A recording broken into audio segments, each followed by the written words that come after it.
cupping we went to at our local coffee shop. A cupping is basically a coffee tasting. It's actually the whole process where you smell the beans, you do the bloom, you do the slurping, and then you actually get to drink it. They had the table all set up with tasting flavor wheels. So just like with wine tasting, you go and they're like, oh, does it taste like leather? Do you smell the... Like what notes mahogany do you detect? Right. As a cupper, you're kind of picking apart your palate and trying to pick up on which notes. So you kind of start off with the base and you're like, okay, I'm getting something fruity, and then you kind of break it down a little bit more so that you can get kind of those exact notes. Basically, you smell and taste at different stages. So we'll talk you through the stages. So the first thing we did actually was look at beans. So he showed us a light roast, a dark roast, and a medium roast. The difference between a dark roast and a light roast is just a 30 seconds, 1 minute longer in the roaster. Where they get the beans at this local coffee shop, they are roasted here in Michigan nearby. This one's from Guatemala.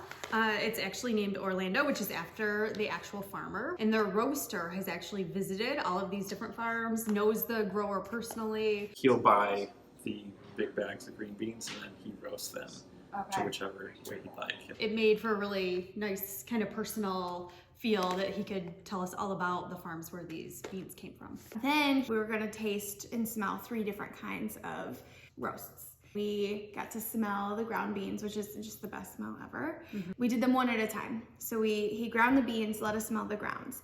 Then he would add some hot water to the ground beans to create a bloom. And we learned that the bloom was when the CO2 is released from the beans and it kind of bubbles up a little bit and does kind of grow like a bloom. Right. And that really releases a lot of aroma. It smells really good. It smells right. amazing. So then we would look at the wheel again and try to determine What does it smell like now? What do we think like what are we picking up?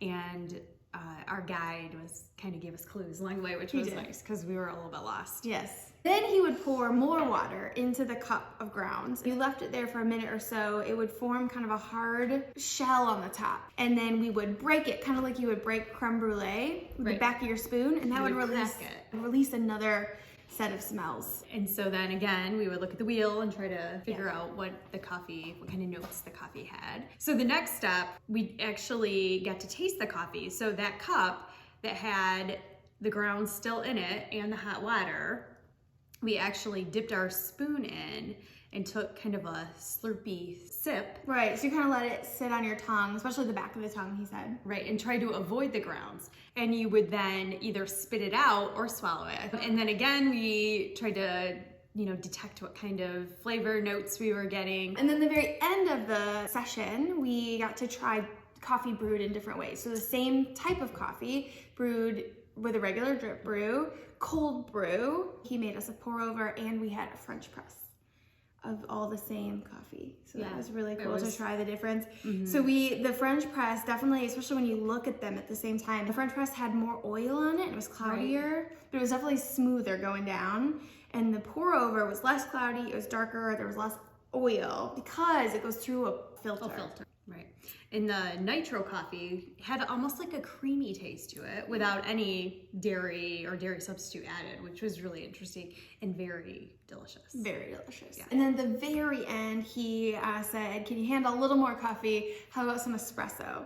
So he showed us how to make espresso, which was really cool. They use a blend, and then it gets ground, I think, finer and pressed into a puck. So he had a really cool tool that did that. And then you hook the puck in the metal thing to this like really fancy espresso machine. Very cool looking. He called it the Cadillac of espresso machines. It was beautiful, like shiny. Yeah. And espresso gets brewed really quickly. So it's at high pressure and it's very fast, like 20, 30 seconds. In a tiny amount.